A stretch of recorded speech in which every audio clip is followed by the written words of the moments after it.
Hello everyone, welcome to my session on microservices architecture. Today we will cover some of the benefits on moving from monolithic to the microservices architecture and why some of the main companies like Amazon, Uber, Flipkart, etc. are moving towards the microservices architecture. In this slide, let us take a case study of the Uber.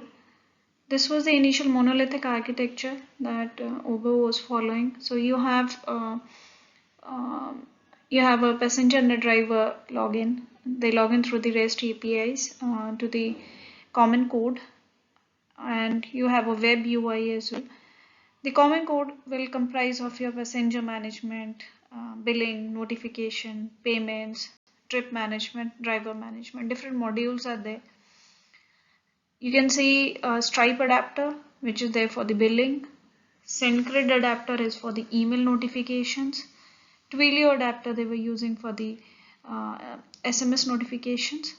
And then you have MySQL adapter for the connection to the SQL database. So there's a common code wherein all the modules are integrated. So if any of the module um, is down or have some issues, so you need to redeploy the entire application, redeploy the entire product and get it executed. So then you will, in the next slide we will cover how the Uber has moved from monolithic to the microservices and what benefits have they achieved in order to do so. So let us continue with the case study of Uber and the microservices architecture that they came up with.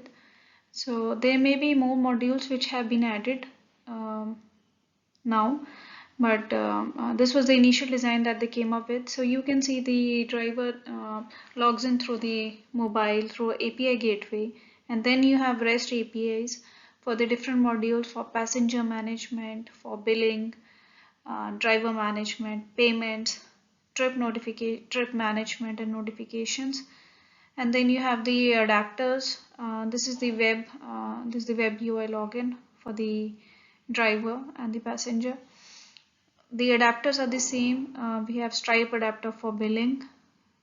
We have SendGrid adapter for email notification. Twilio adapter is for the SMS notification. So you can see we have an API gateway, and then we have REST APIs for the different modules, and you can see all the modules are separated out. And if there is any issue or any error in one of the module, so you need not redeploy the entire application. So since in microservices they can be deployed separately, you can have separate microservices developed for each of these modules, for passenger, for billing, that will take care of the billing, and then they can be redeployed. They can be deployed separately. You can have the separate CI/CD process for different services. And there's another benefit that these microservices can be developed in different languages as well. So you need not develop in Java. So you can have different teams working on different modules. There can be more modules which are taking care in future. So it comprises of the loosely coupled components which can be deployed separately and make your system more scalable in nature. And then you have API gateway, it makes you more secure and gives you some of the custom policies. So let's detail out more regarding the benefits of the microservices in the next slide. So let us walk through some of the key benefits of microservices architecture. The first is the code management. So the applications are easier to build and maintain as they can be split into separate small fragments, small composable fragments, as we've already seen. Next is fault isolation. So if any microservices fails, the other will still continue to work irrespective of, so you need not deploy the entire application. The other services will still continue to work and give you the respective responses of the APIs. Technology independent. So as we already covered that you can have separate microservices developed in different languages, as well as you can use different databases and software environments. Continuous delivery. So the microservices architecture will enable the continuous delivery. You can have the entire CI/CD process automated for the different services. Code consistency. So the code structure of each microservices will remain the same. It improves the maintainability and allowing various developers to swap between the microservices.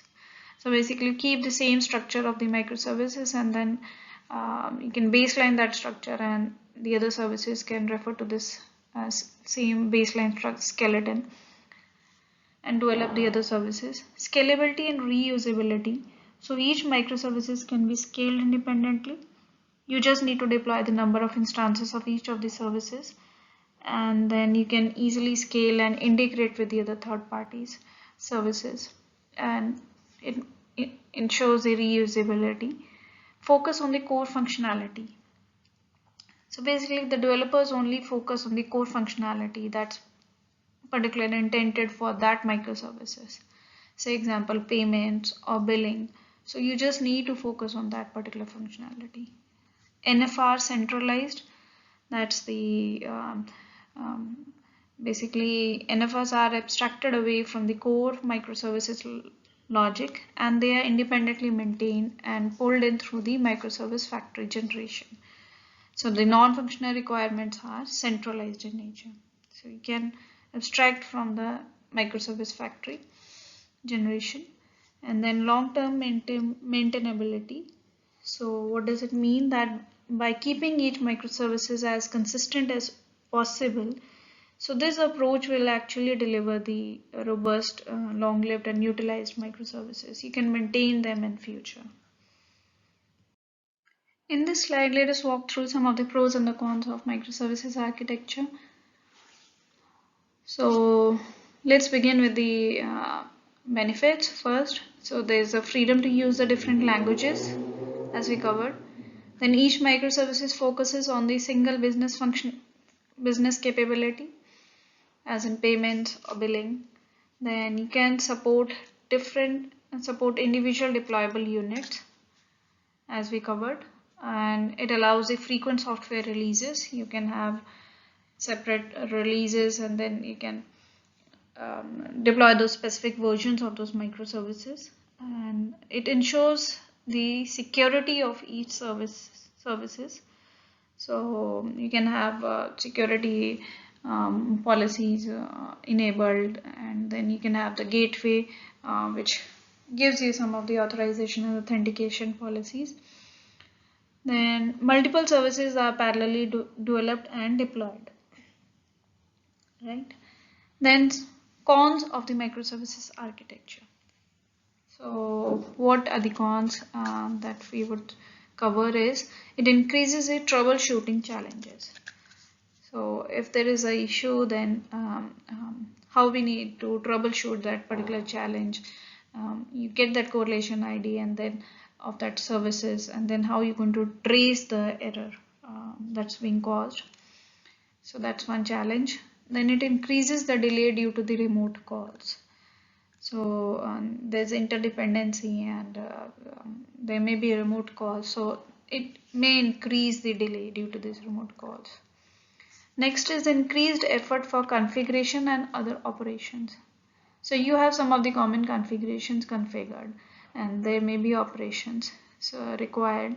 So in order to have those configurations configured for different versions and different releases ongoing, so there may be efforts required for this.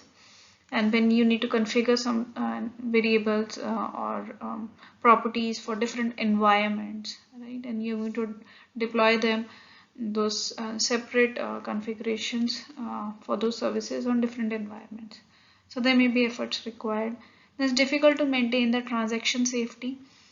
So for a distributed transactions, like so you need to maintain those have a data consistency in those distributed transaction management. So there are different patterns required that may cover this data consistency, as in Saga pattern.